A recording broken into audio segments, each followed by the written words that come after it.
Séance 9. Qu'est-ce qui ne va pas dans ma vie? C'est la question que tu te poses. Qu'est-ce qui ne va pas dans ta vie?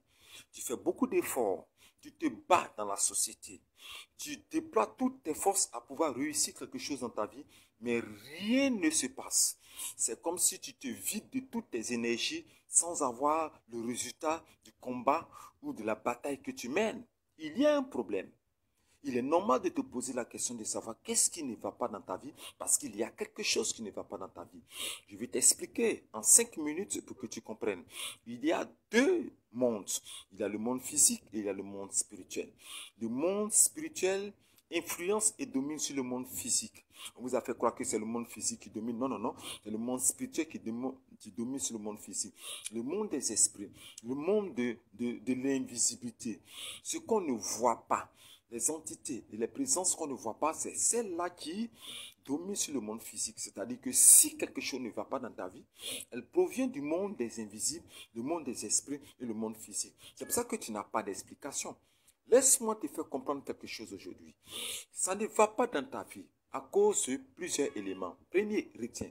Ça ne va pas dans ta vie à cause des limites et des blocages ou des empêchements dus au contrat satanique que tes parents et tes ancêtres ont signé avec des démons auxquels ils ont cru qu'ils appellent génies, protecteurs ou d'autres esprits de mort et autres choses. C'est-à-dire que tes parents ont leur royaume, ils ont leur pouvoir, ils ont leur source de fonctionnement qui viennent du monde des ténèbres par les adorations qu'ils font, des eaux sacrées, des adorations des montagnes, des fleuves, des cailloux et des pierres et autres, ceux auxquels ils ont cru, même des arbres, des adorations, même des animaux qu'ils utilisent comme totems, des adorations, même de certaines statues représentatives ou des masques. Ils ont leur Dieu. Mais ces dieux ont des totems, ils ont des interdits, ils ont des limitations, ils ont des blocages qu'ils mettent dans la vie de tous les enfants qui sont ressortissants de la région et qui viennent de la lignée de celui qui les a adorés. Donc voici d'où vient. D'abord, tu peux prévenir ton problème, que tout est bloqué dans ta vie, ça ne va pas. Et je vais te rappeler, ces adorations ont des périodes cycliques, c'est-à-dire que quand le temps arrive, ces esprits font une réclamation, ils bloquent tout dans ta vie. Amen, amen. Tu ne te maries pas, tu ne vois pas tes finances, tu ne peux pas gérer tes finances, tu as un problème de stérilité. Tous ces éléments-là sont des représentations de la malédiction des adorations. Il faut que ça soit brisé pour que tu sois libéré. Premier point.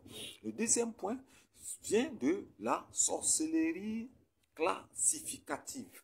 La sorcellerie classificative, c'est-à-dire que quoi? Les confrères de sorcellerie de ta famille, de ta génération, les confrères de sorcellerie de ton voisinage, de tes parents, de tes ancêtres ou de l'arbre généalogique ont établi leur héritier et ceux qui doivent réussir. C'est-à-dire, si dans une famille de 7 enfants, ils peuvent te choisir le cinquième comme l'enfant héritier du pouvoir de l'arbre généalogique, qui sera le plus grand de toute la famille. Celui qu'on dit, oh, il fait des voyages, oh, il a des grandes affaires, oh, il a de l'argent, il a beaucoup de biens, il a réussi dans sa vie. Mais tu ne sais pas que cette sorcellerie classificative prend les bonheurs des autres, prend les bénédictions de tous ceux qui sont autour de leur élu pour lui redonner cela à lui seul dans le monde spirituel. Il vous arrache vos bénédictions, vos grandeurs, votre état, votre destin prophétique glorieuse qui mettent en un seul leur héritier. Et pour pouvoir le faire, pour pouvoir récupérer, il faut combattre la sorcellerie de tout genre. Donc, le deuxième élément, et la deuxième chose que tu dois savoir, c'est la sorcellerie qui a tout bloqué dans ta vie. Rien ne va avec le Goliath qui te suit dans tous tes déplacements, dans toutes tes entreprises, dans tous tes contacts et qui écoute, qui épie et qui veille à ce que tu ne réussisses jamais. Il faut qu'il tombe maintenant au nom de Jésus-Christ de Nazareth. Troisième élément dont je vais te parler.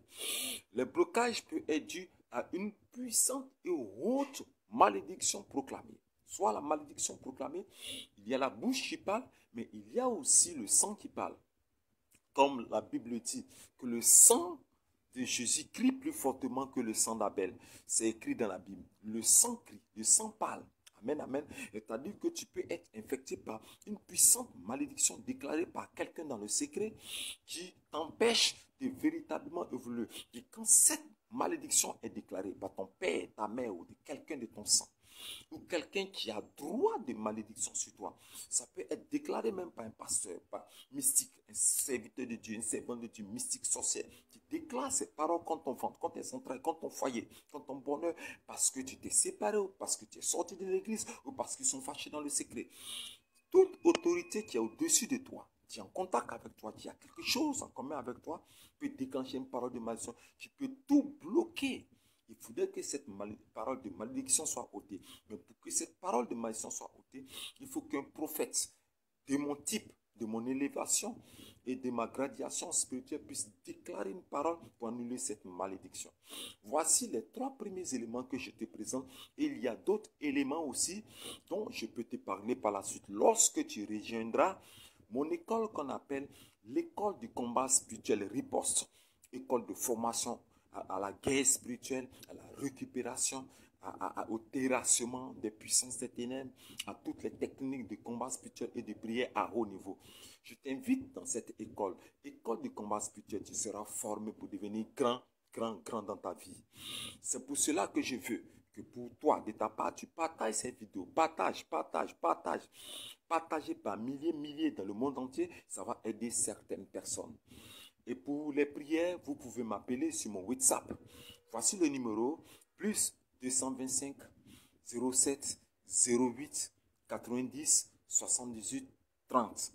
Je vous dis shalom.